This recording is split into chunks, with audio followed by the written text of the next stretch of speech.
सकाळी सकाळी आम्हा मायलेकीच इथं असं काहीतरी चालू आहे, चंपीगिरी. म्हटलं भरपूर दिवस झालं आता हेअर ऑइलिंग केली नाही, आज करूया म्हटलं छान. पण काय, जे मम्मा करणार ते मला पण पाहिजे असं तिचं चालू आहे. हॅलो नमस्कार, welcome to my mini blog. तिचं आवरून दिल्यानंतर स्वतःची हेअर ऑइलिंग करायला घेतली.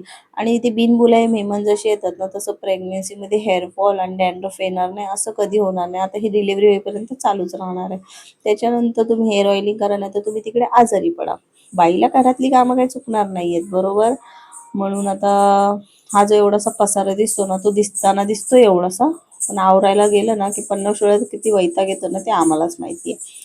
मग काय तो आवरला आणि नाश्त्याची तयारी करायला घेतली. आणि नाश्त्यामध्ये असं पनीर सँडविच बनवणार आहे. थोडंसं पनीर घ्या, त्याच्यानंतर कांदा टाका, टोमॅटो टाका, थोडी कोथिंबीर ॲड करा, त्याच्यानंतर थोडीशी लाल तिखट, थोडंसं मीठ, जिरा पावडर असं मस्त लावून ठेवा. आणि बटर घ्या, ब्रेडला बटर लावा थोडंसं, त्याच्यानंतर हे सगळं त्याच्यात ॲड करा आणि वाटल्यास थोडंसं चीज लावा, छान लागतं.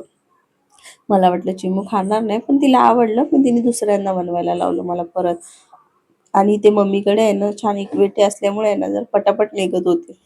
तुमच्याकडे नसेल तर हरकत नाही आहे, पॅनवरती करा, थोडंसं तूप लावा आणि छान हे असं भाजून घ्या दोन्हीकडून, छान लागतं. एकदा ट्राय करून बघा.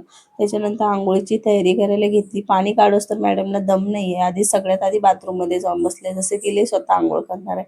मग तिचं आवरून दिलं, स्वतः आंघोळ केली, मस्त फ्रेश झालो. आणि इकडं मॅडमचं काय सुरू आहे बघा, जेव्हापासून कळायला लागलं ना मम्मी काय काय यूज करते, लगेच मला पण दे नाही तर मला लावू दे. ती लिपस्टिक असो नाहीतर दुसरं काही असो, आता ही तर चालूच राहणार आहे.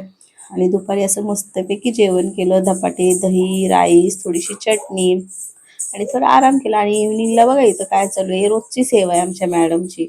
नानी बाबाकडे आले ना तोपर्यंत हे सगळं मस्त मजा मारून घेते चिमू पण. आणि मी पण आधी आहे ना या घरची राजकुमारीच होती यार. पण हे झाल्यापासून आहे ना मला दासी बनवून ठेवली. आणि लोक पक्षीमध्ये किती छान छान पक्षी पाळतात ना, लव बर्ड्स असे काय काय, पोपट. आमच्या पप्पांनी बघा काय पाळलंय, कावळा.